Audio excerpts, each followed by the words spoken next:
Avant de continuer, abonnez-vous à la chaîne. N'oubliez pas d'activer la cloche de notification pour être au courant des dernières vidéos.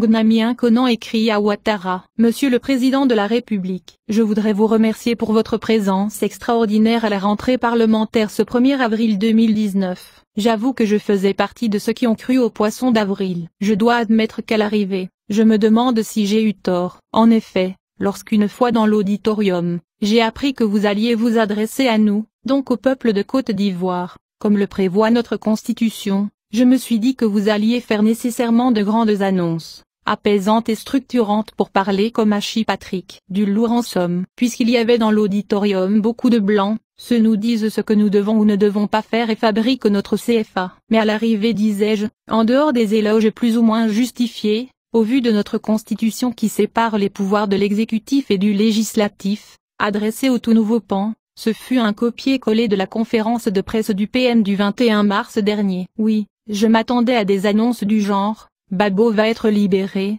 j'ai téléphoné à Fatou, elle ne fera plus appel et en plus, Doboblé et ses amis seront libérés. On était en guerre donc nous tous on est dedans. Ou je vous le répète pour une dernière fois, je ne serai pas candidat à la présidentielle d'octobre 2020, après ce deuxième mandat. Ou bien, l'AC sera présidé par un Ivoirien de profil ingénieur chef de projet issu de la société civile suite à un appel à candidature. Ou bien j'ai décidé de remercier les ministres politiques pour former un gouvernement de 15 technocrates qui se contenteront de faire leur travail pendant que les autres pourront suivre tranquillement les traces d'Houphouët-Boigny en renaissant là où ils le désirent. On ne peut pas pendant des années payer des ministres avec l'argent du contribuable pour qu'ils soient tout le temps en campagne. J'entends déjà, les eaux même en France. C'est comme cela. Mais nous ne pourrons jamais les rattraper si nous ne faisons pas mieux qu'eux dans la gouvernance. Comment un coureur peut-il rattraper ceux qui le devancent si ses efforts le limitent à la vitesse de ces derniers? Il nous faut dans tous les domaines une véritable révolution. Se contenter des fèves de cacao, des noix de cajou,